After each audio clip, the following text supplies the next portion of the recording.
بسم اللہ الرحمن الرحیم۔ السلام علیکم۔ اللہ تعالیٰ نے حضرت ابراہیم علیہ السلام کو بڑا بلند مرتبہ عطا فرمایا، اور آج ہم بات کریں گے حضرت ابراہیم علیہ السلام کے شاندار توکل کی۔ آپ نے کس طرح مشرکوں اور غیر مسلموں کا مقابلہ کیا، ان کو کس طرح اپنے مناظرے میں ہرایا اور بتایا کہ اللہ وحدہ لا شریک ہے، اور اپنے ہاتھوں سے بنائے جانے والے بت یہ تمہارے خدا نہیں ہیں۔ حضرت ابراہیم علیہ السلام اللہ تعالیٰ کے برگزیدہ نبی ہیں۔ نبیوں کے مختلف درجے ہیں، بعض کو بعض پر فضیلت ہے، اور سب سے افضل ہمارے آقا و مولا سید المرسلین صلی اللہ علیہ وآلہ وسلم ہیں۔ حضور صلی اللہ علیہ وسلم کے بعد بڑا مرتبہ حضرت ابراہیم خلیل اللہ کا ہے۔ حضرت ابراہیم علیہ السلام جس بستی میں رہتے تھے، وہاں کی قوم بتوں کی پوجا کرتی تھی، اپنے ہاتھوں سے ہی اپنے خدا بناتی اور ان کو پوجتی تھی، اور وہ آپ کو بلاتے تھے اور آپ ان کے پاس نہیں جاتے تھے۔ اور ان کا ایک میلہ ہوا کرتا تھا سالانہ، جس میں بے حیائی اور گناہوں کے کام کرتے تھے۔ حضرت ابراہیم علیہ السلام کو بھی اس میں بلایا کرتے، آپ بھی چلیے۔ حضرت ابراہیم علیہ السلام نے منع کیا اور کہا، میری طبیعت کچھ ٹھیک نہیں ہے۔ پھر ساری قوم کے لوگ چلے گئے، تو پھر حضرت ابراہیم علیہ السلام ان کے اس بت خانہ میں گئے جہاں انہوں نے اپنے ہاتھوں سے ہی اپنے خداؤں کو بنایا ہوا تھا۔ حضرت ابراہیم علیہ السلام کو ان کو دیکھ کر بہت غصہ آیا کہ اللہ وحدہ لا شریک کے علاوہ ان بتوں کو اپنا خدا مانتی ہے۔ آپ نے کلہاڑا اٹھایا اور کسی کا ہاتھ توڑا، کسی کا پیر توڑا، اور ان جھوٹے خداؤں کو تہس نہس کر دیا، اور آخر میں کلہاڑا ان کے سب سے بڑے بت کے کاندھے پر رکھ دیا۔ جب قوم کے لوگ واپس آئے میلے سے اور اپنے اس عبادت خانہ میں گئے اور حال دیکھا جب اپنے جھوٹے خداؤں کا، تو وہ تل ملا گئے اور کہنے لگے کہ یہ کون ہو سکتا ہے کہ جس نے ہمارے خداؤں کے ساتھ یہ حال کیا ہے۔ تو کسی فرد نے کہا کہ ہماری قوم کا ایک نوجوان ہے جو ہمارے خداؤں کے خلاف بات کرتا ہے، وہ ایک اللہ کی بات کرتا ہے، وہ اسی نے کیا ہوگا۔ تو پھر آپ کو بلایا گیا اور آپ سے پوچھا گیا کہ یہ تم نے کیا کیا؟ قرآن مجید میں ارشاد ہے، قالوا من فعل ھذا بآلہتنا انہ لمن الظالمین۔ بولے، کس نے ہمارے خداؤں کے ساتھ یہ کام کیا، بے شک وہ ظالم ہے۔ تو حضرت ابراہیم علیہ السلام نے اشارہ کیا کہ یہ اپنے اس بڑے بت سے پوچھ لو، کلہاڑا تو اس کے کاندھے پر رکھا ہوا ہے، وہ تمہیں بتائے گا کہ یہ کس نے کیا ہے۔ تو قوم کے افراد نے کہنے لگے، یہ کہاں جواب دیتے ہیں، یہ ہمیں تھوڑی بتا سکتے ہیں، یہ گفتگو نہیں کرتے۔ تو اب حضرت ابراہیم علیہ السلام نے اس شاندار انداز میں ان کو سمجھایا۔ قرآن مجید میں ارشاد ہے، کہا، تو کیا اللہ کے سوا ایسے کو پوچھتے ہو جو نہ تمہیں نفع دے اور نہ نقصان پہنچائے؟ تف ہے تم پر اور ان بتوں پر جن کو اللہ کے سوا پوچھتے ہو، تو کیا تمہیں عقل نہیں؟ حضرت ابراہیم علیہ السلام نے کہا کہ تم لوگ خدا کے سوا ان لوگوں کو پوچھتے ہو جو اپنے آپ کو بچا نہیں سکتے، تم کو کچھ دے نہیں سکتے، کچھ بول نہیں سکتے۔ تم ان کو پوچھتے ہو، ہمارا خدا ایک ہے اور ہمیں اسی کی عبادت کرنی چاہیے۔ تو اب ان لوگوں کے پاس کوئی جواب نہ بچا، تو کہا، یہ ہمارے آباء و اجداد کے زمانے سے ہیں، اور کہا، ان کو جلا دو اور اپنے خداؤں کی مدد کرو۔ اور حضرت ابراہیم علیہ السلام کو گرفتار کر لیا اور آگ میں جلانے کی تیاری کرنے لگے، اور وہ آگ تاریک کی بہت بڑی آگ تھی۔ نمرود نے آگ جلانے کے لیے سب لوگوں سے لکڑیاں جمع کروائیں، اور وہ اتنی اونچی آگ تھی کہ جس پر سے پرندہ بھی گزرتا تو وہ جھلس کر گر جاتا۔ اب حضرت ابراہیم علیہ السلام کو آگ میں ڈالنے کے لیے ایک گوپن کا استعمال کیا، اس کے ذریعے آگ میں ڈالا گیا، اور کفار تو یہ سوچ رہے تھے کہ آپ تو آگ میں جائیں گے اور جل کر راکھ ہو جائیں گے۔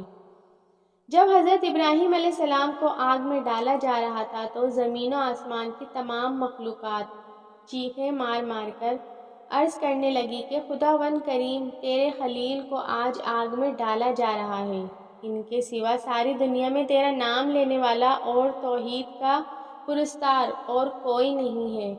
اللہ ہمیں اجازت دے کہ ہم ان کی مدد کریں، ان کی نصرت کریں۔ اللہ تعالیٰ نے فرمایا، ابراہیم میرے خلیل ہیں، میں ان کا معبود ہوں، اور اگر وہ میرے سوا تم سب سے فریاد کریں تو ضرور تم ان کی مدد کرو، اور اگر وہ میرے سوا کسی سے مدد طلب نہ کریں تو تم سب سن لو کہ میں ہی اس کا حامی اور مددگار ہوں۔ پھر پانی کا فرشتہ حضرت ابراہیم علیہ السلام کے پاس آیا اور کہا کہ آپ فرمائیں تو میں پانی برسا کے آگ بجھا دوں؟ تو حضرت ابراہیم علیہ السلام نے کہا، مجھے تمہاری ضرورت نہیں۔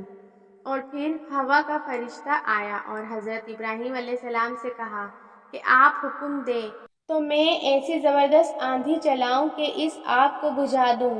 تو آپ نے اس فرشتے سے بھی کہا، نہیں، مجھے تمہاری ضرورت نہیں۔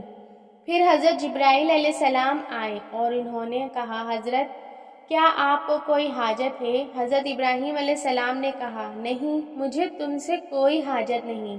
تو کہا، اللہ سے ہی کوئی حاجت عرض کر دیجئے۔ تو حضرت ابراہیم علیہ السلام نے کہا، وہ میرے حال کو خوب جانتا ہے، مجھے اس سے سوال کرنے کی کوئی ضرورت نہیں ہے۔ حضرت ابراہیم علیہ السلام کا اللہ پر توکل اور بھروسے کا کیا عالم تھا۔ اس وقت آپ کی عمر مبارک 16 یا 20 برس تھی۔ اس عمر میں اللہ پر بھروسے کا عالم یہ ہے کہ جو میرا اللہ چاہے گا وہی ہوگا۔ حضرت ابراہیم علیہ السلام نے رہتی دنیا تک ایسا درس دیا کہ اللہ ہی پر بھروسہ کرو، لیکن وہ تو خلیل اللہ تھے۔ اللہ تعالیٰ نے قرآن مجید میں ارشاد فرمایا، ایک آگ ہو جا ٹھنڈی اور سلامتی ابراہیم پر، اور آگ گل و گلزار ہو گئی۔ حضرت ابراہیم علیہ السلام کا یہ اللہ پر توکل دیکھیں کہ عقل یہ سوچتی کہ آگ میں جاؤں گا تو جل کر راکھ ہو جاؤں گا، لیکن اللہ کی محبت اور اس پر یقین کے ساتھ چلے گئے اس آگ میں اور کچھ نہیں سوچا۔ اور آپ نے کہا، حسبنا اللہ و نعم الوکیل۔ روایت کے مطابق آپ اس آگ میں 40 دن تک رہے یا 50 دن تک۔ آپ آگ کے شعلوں میں رہے اور آپ کا بال بھی بیکا نہ ہوا۔ جبریل امین نے آپ کو اپنے پروں میں لے لیا اور آپ صحیح سلامت آگ سے نکلے۔ جب اللہ پر توکل ہو تو اللہ کی ایسی مدد ہوتی ہے۔ جب آپ صحیح سلامت آگ سے نکلے تو سب لوگ آپ کو حیرت سے دیکھنے لگے۔ اتنا بڑا معجزہ دیکھنے کے بعد بھی لوط علیہ السلام کے سوا اور کوئی ایمان نہ لایا۔ پوری بابل بستی سے صرف لوط علیہ السلام ہی ایمان لائے تھے۔ نمرود کو جب یہ بات پتہ چلی کہ حضرت ابراہیم علیہ السلام کو ان کے رب نے آگ سے بچا لیا، وہ زندہ باہر آ گئے، تو انہیں اپنے دربار میں بلایا اور نمرود نے ان سے ان کے رب کے متعلق پوچھا۔ تو حضرت ابراہیم علیہ السلام نے کہا، میرا رب وہ ہے جو زندہ کرتا ہے اور مارتا ہے۔ تو جواب میں نمرود نے کہا، میں بھی زندہ کرتا ہوں اور مارتا ہوں۔ چنانچہ اس نے حکم دیا کہ جیل سے 2 آدمیوں کو لے آؤ، اور وہ 2 آدمی ایسے تھے جن کو سزائے موت کا حکم ہو چکا تھا۔ اس نے ایک کو قتل کا حکم دیا اور ایک کو معاف کر دیا۔ پھر کہا، دیکھو یہ تو میں بھی کر سکتا ہوں، ایک کو میں نے زندہ کر دیا اور ایک کو مار دیا۔ اس کی بات سن کر حضرت ابراہیم علیہ السلام نے غور کیا کہ اگر وہ اس سے موت و حیات کے باریک فلسفے پر بحث کریں گے تو نمرود کا مقصد پورا ہو جائے گا اور میرا مقصد پورا نہیں ہوگا۔ اس لیے بحث و مباحثہ کی بجائے ایک مضبوط دلیل یہ دی کہ بے شک میرا اللہ سورج مشرق سے نکالتا ہے، تو اس کو مغرب سے نکال کر دکھا۔ یہ بات سن کر بادشاہ کا سر جھک گیا اور اس کو معلوم ہو گیا کہ حضرت ابراہیم علیہ السلام آگ سے کیسے باہر آ گئے، مگر پھر بھی ایمان نہ لایا اور حضرت ابراہیم علیہ السلام کو کہا، آپ اس شہر سے چلے جائیے۔ تو آپ سب سے مایوس ہو کر یہاں سے ہجرت کر گئے اور ملک شام چلے گئے۔ یہاں آ کر آپ ہاران نامی بستی میں رہنے لگے، لیکن یہاں کے لوگ بتوں کی پوجا نہیں کرتے تھے بلکہ ستاروں کو پوجتے تھے۔ حضرت ابراہیم علیہ السلام نے جب ان کی یہ حالت دیکھی تو ارادہ کر لیا کہ ان لوگوں کو بتائیں گے کہ ستاروں کی عبادت کرنا باطل ہے۔ یہ لوگ چونکہ نجوم پرست تھے اس لیے ان کی عبادت کا وقت رات کو ہوتا تھا اور یہ لوگ رات کے وقت عبادت کرتے تھے کیونکہ ان کے معبود یعنی ستارے رات ہی کو نکلتے ہیں۔ چنانچہ حضرت ابراہیم علیہ السلام انہیں یہ دکھانے کے ان کی عبادت باطل ہوتی ہے، ان کے ساتھ نکلے۔ اللہ نے آسمان کے دروازے کھول دیے تو ابراہیم علیہ السلام نے چاند، ستاروں، سیاروں اور آسمانوں اور زمین کی سلطنت کو دیکھا۔ اللہ تعالیٰ نے حضرت ابراہیم علیہ السلام سے تمام پردے ختم کر دیے جو عام طور پر لوگوں کی آنکھوں پر ہوتے ہیں، اور انہوں نے وہ کچھ دیکھا جسے آج کی رستگاہیں بھی نہیں دیکھ سکتی۔ اللہ تعالیٰ سورہ انعام آیت 75 میں فرماتے ہیں، اور اسی طرح ہم نے ابراہیم کو آسمان اور زمین کی سلطنت کا مشاہدہ کر دیا تاکہ وہ یقین کرنے والوں میں سے ہو جائیں۔ ابراہیم علیہ السلام حران کے شہر والوں کو لے کر ایک رات نکلے۔ اچانک ایک ستارہ طلوع ہوا، اس کی چمک دمک بہت تھی۔ اس وقت ابراہیم علیہ السلام نے ان کو سمجھانے کے لیے کہا کہ یہ میرا رب ہے، لیکن وہ ستارہ کچھ دیر بعد چھپ گیا تو کہنے لگے یہ تو غروب ہو گیا، یہ رب کیسے ہو سکتا ہے جو چھپ جائے، وہ رب نہیں ہو سکتا، بس میں تو غروب ہونے والوں کو پسند نہیں کرتا۔ اگلے روز وہ پھر ان لوگوں کو ساتھ لے کر نکلے تو چاند کو دیکھا تو یہ تو ستارے سے بھی بڑا اور خوبصورت ہے، اور وہ بھی غروب ہو گیا۔ تو حضرت ابراہیم علیہ السلام نے کہا یہ بھی غروب ہو گیا، اگر میرے رب نے مجھے صحیح ہدایت نہ دی تو میں گمراہ ہو جاؤں گا۔ اے اللہ، تو کہاں ہے؟ اپنی طرف میری رہنمائی کر ان باتوں سے۔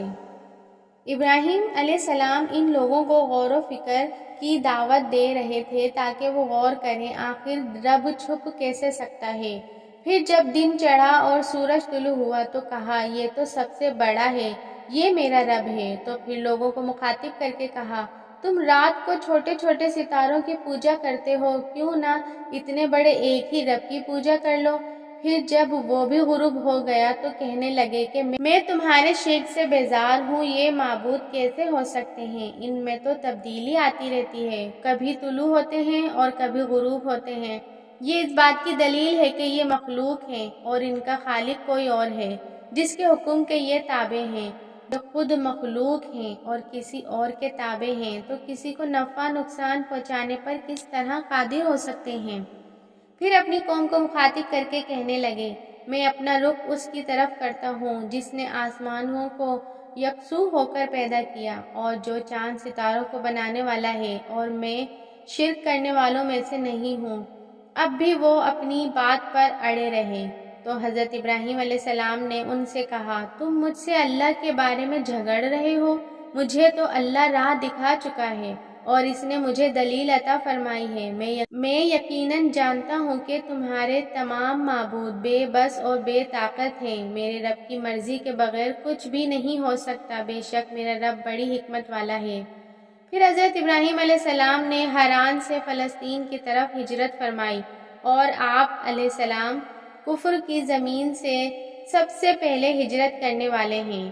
جب حضرت ابراہیم علیہ السلام حضرت سارہ رضی اللہ تعالیٰ عنہ کو لے کر مصر سفر کر رہے تھے تو راستے میں ظالم بادشاہ کے ملک سے گزر ہوا، تو کسی نے اس ظالم بادشاہ کو کہا کہ یہاں ایک شخص آیا ہے، اس کی بیوی بہت خوبصورت ہے۔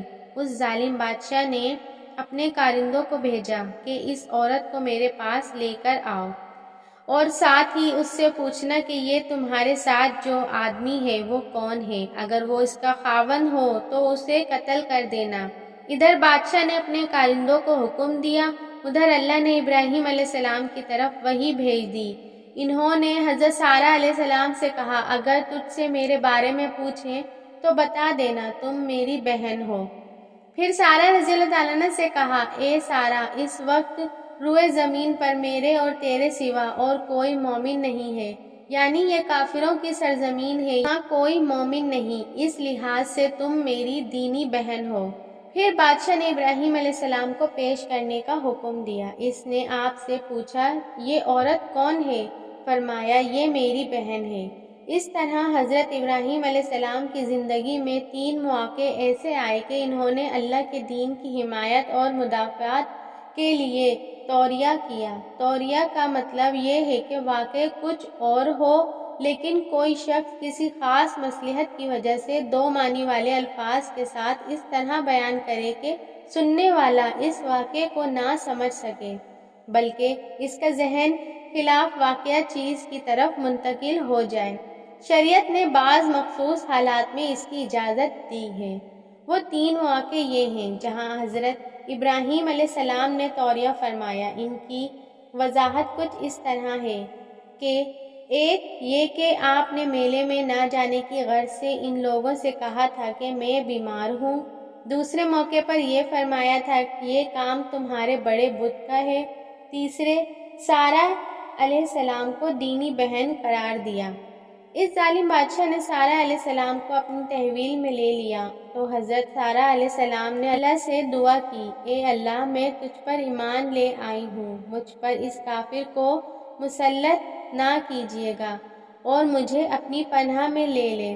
جب ظالم بادشاہ حضرت سارہ رضی اللہ تعالیٰ عنہ کو بری نیت سے ہاتھ لگاتا تو اس کا ہاتھ مفلوج ہو جاتا۔ پھر وہ حضرت سارہ رضی اللہ تعالیٰ عنہ سے عرض کرتا کہ آپ میرے لیے دعا کریں کہ میرا ہاتھ ٹھیک ہو جائے۔ تو حضرت سارہ رضی اللہ تعالیٰ عنہ نے اس کے لیے دعا کی اور ہاتھ ٹھیک ہو گیا۔ پھر اس نے دوسری بار بری نیت سے ہاتھ بڑھایا تو پھر اس کا ہاتھ مفلوج ہو گیا۔ اس نے کہا، تم دعا کرو، میں تم کو نقصان نہیں پہنچاؤں گا۔ حضرت سارہ رضی اللہ تعالیٰ عنہ نے دعا کی تو اس کا ہاتھ ٹھیک ہو گیا۔ پھر اس نے اپنے بعض پہرے داروں کو بلایا اور کہا کہ تم کسی انسان کو میرے پاس نہیں بلکہ سرکش جن کو میرے پاس لائے ہو۔ پھر اس نے ان کو رہا کر دیا اور عزت و احترام کے ساتھ رخصت کیا اور ان کی خدمت کے لیے اپنی بیٹی ہاجرہ کو ان کے ساتھ کر دیا۔ سارہ علیہ السلام واپس لوٹیں تو دیکھا حضرت ابراہیم علیہ السلام نماز پڑھ رہے ہیں۔ نماز کے بعد انہوں نے پوچھا، سارہ، اس نے تمہارے ساتھ کیا سلوک کیا؟ سیدہ سارہ علیہ السلام نے سارا واقعہ سنا دیا۔ سن کر آپ نے فرمایا، الحمدللہ۔ پھر بولی، اب ہم یہاں نہیں رہیں گے، واپس جائیں گے۔ چنانچہ آپ ایک بار پھر فلسطین آ گئے۔ جب آپ فلسطین میں مستقل طور پر رہائش پذیر ہو گئے تو لوط علیہ السلام بھی آپ کے ساتھ تھے۔ لوط علیہ السلام بچپن ہی سے آپ کے ساتھ رہے اور آپ کے زیر سایہ پرورش پائی، اس لیے فوراً ہی دین حق قبول کر لیا۔ جب سیدنا ابراہیم علیہ السلام نے عراق سے شام کی طرف ہجرت کی تو یہ آپ کے ساتھ تھے۔ وہاں سے حران گئے تب بھی ساتھ تھے۔ پھر مصر کی طرف ہجرت کی جب بھی لوط علیہ السلام ان کے ساتھ تھے۔ آخرکار جب آپ نے مصر کو بھی خیر بات کہا اور فلسطین آ گئے تب بھی لوط علیہ السلام آپ کے ساتھ تھے۔ اب ابراہیم علیہ السلام نے لوط علیہ السلام کو حکم دیا کہ وہ بستی صدون کی طرف چلے جائیں، کیونکہ اس بستی کے لوگ کفر کی انتہائی گہرائی میں جا چکے ہیں۔ انہیں کفر اور شرک سے نکالنے کے لیے وہاں جائیں، انہیں اللہ کے احکام سنائیں، اللہ کی طرف دعوت دیں۔ چنانچہ لوط علیہ السلام اس طرف روانہ ہو گئے اور ادھر فلسطین میں صرف 3 مسلمان رہ گئے۔ حضرت ابراہیم علیہ السلام اور ان کی زوجہ سارہ رضی اللہ تعالیٰ عنہ اور ہاجرہ رضی اللہ تعالیٰ عنہ وہیں رہائش پذیر رہے اور لوگوں کو مسلسل اللہ کی طرف دعوت دیتے رہے۔ یہاں یہ بے شمار مال و دولت کے بھی مالک بن گئے۔ جب ان کی عمر 85 یا 86 سال ہوئی تو سارہ علیہ السلام نے سوچا کہ عرصہ طویل گزر گیا مگر اولاد نہیں ہوئی، اور اسی بے اولادی کی کیفیت میں انہوں نے سوچا کہ اپنی باندھی حضرت ہاجرہ رضی اللہ تعالیٰ عنہ حضرت ابراہیم علیہ السلام کو تحفہ اور ہدیے کے طور پر دے دیا۔ چنانچہ حضرت ہاجرہ رضی اللہ تعالیٰ عنہ حضرت ابراہیم علیہ السلام کو مل گئیں اور انہوں نے ان سے شادی کر لی۔ اللہ رب العزت نے جلد ہی حضرت ہاجرہ رضی اللہ تعالیٰ عنہ کے وطن سے حضرت اسماعیل علیہ السلام عطا فرمائے۔ ویڈیو اچھی لگے تو اسے سبسکرائب کریں، لائک کریں اور اپنے دوستوں میں شیئر کریں تاکہ معلومات آگے تک پہنچیں۔